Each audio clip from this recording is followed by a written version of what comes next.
Hello. Hello. My name is Leon Lacouvé, the grandfather, and today we're going to talk about being excited and respecting yourself. Right? Two very important concepts because you only know you, of course.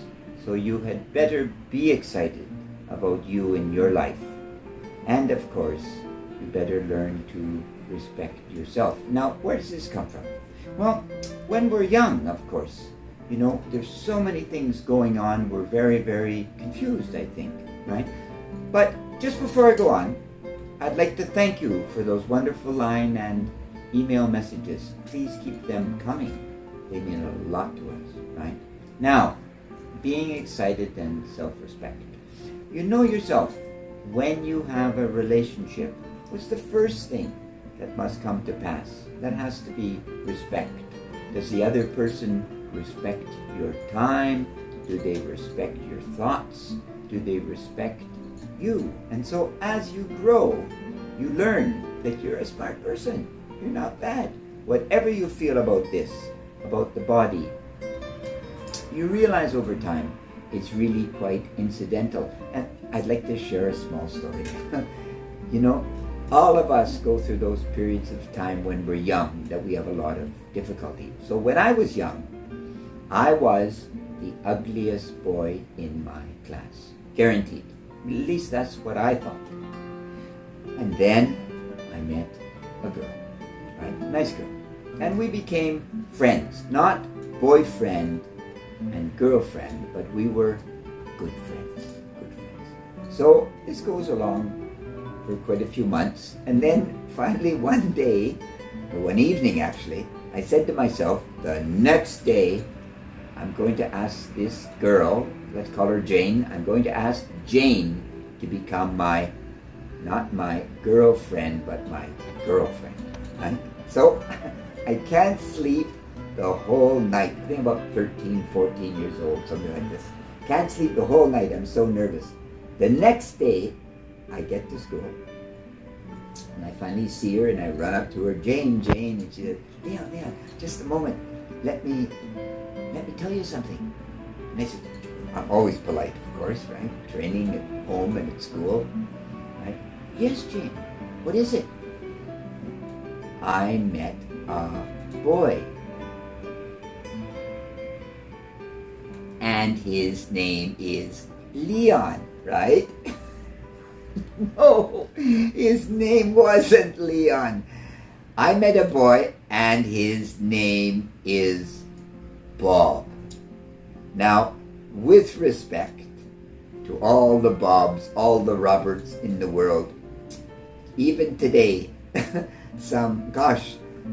50 years later, when I meet someone and they say, hi, my name's Bob, I feel my whole hand just pull away, right? I felt sick. So I went home, and there was a band called America. They were very popular at the time, and I Need You, and I lay on the sofa, and all afternoon into the evening, I need it. Like my mother, my poor mother, so sweet. She came along and she said, Leon, are you okay? I'm fine. Everything all right? I'm fine. So, needless to say, I felt very, very small. I wasn't excited about my life, and I had no self-respect. And then, curiously, about 2 or 3 months later, I'm from a very small town. There was only 200 people in our high school, very, very tiny. So about 2 or 3 months later, we went to this huge conference with 3,000 students, right? A lot. And in Canada, all the auditorium floors are made of wood, so it's they're quite beautiful, very expansive, lots of light, what have you. So I'm there, and I'm the ugliest boy in the class, and now I'm the ugliest boy in the room. I'm hiding in the corner, and I'm so embarrassed, I feel so terrible. And this young woman catches my eye, and she begins to walk towards me, and I'm like, who are you looking for? And she came all the way up to me, and she said, may I stare? I got so angry. I said, stare at what? I'm, thinking, I'm the ugliest boy in the world now. This girl's come along. What are you staring at? She He said, I'm staring at you. I think you're so good looking. I was shocked because immediately I realized two things. A, the girl was wrong, of course. You can see for yourself. But secondly, if I can fool one girl, I can fool two girls.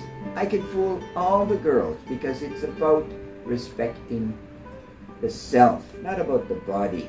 It's about respecting the self. And that was an epiphany for me. Truly changed my life, honestly. And then I got excited about my piece of life, as Sadhguru says. And I decided that I was going to learn who Leon was, right? Who is he? And what is his contribution, as Dr. Frankl always talks about? What is his mission in this life, right? So I'd like to read you something very quickly from our book, Grandfather is Going to Die, page 20, on chapter 21. What are examples of faith? There is always a question that is omnipresent in my mind. The first person I must have faith in, of course, is the self, in me and my abilities. There is a philosophy that through faith, events always work themselves out. They work themselves out in the end. Your prayers are essentially always answered, right? So in the end, your prayers might not be answered figuratively in the same way that you want your prayers, right, to be answered, but they will be answered. Now, today, we're in my office, and I'd like to share with you, this is a painting from my students at Wenhua High School, and I call it Thought. Because you know yourself, the mind is so filled with these beautiful thoughts. All I have to do, write in my notebook and learn to center them, right? Center them. Choose one, stay with it. Stay with it. Now, if you like what we're doing, please subscribe to our channel. Please subscribe, and subscribe to our blog, right? Join us in our mission of critical thinking in time, because you must remember, you do not have to be a wage slave. You don't. Critical thinking is great. And remember now, once again, excitement leads to self-respect, leads to love. Love in the self, love in me, not vain love, but love that is important to give us the faith to drive us forward in our mission, which we all have, extremely important in life, right? You are precious, right? Very important. So, thank you. Please have a wonderful day. Take care. Bye-bye.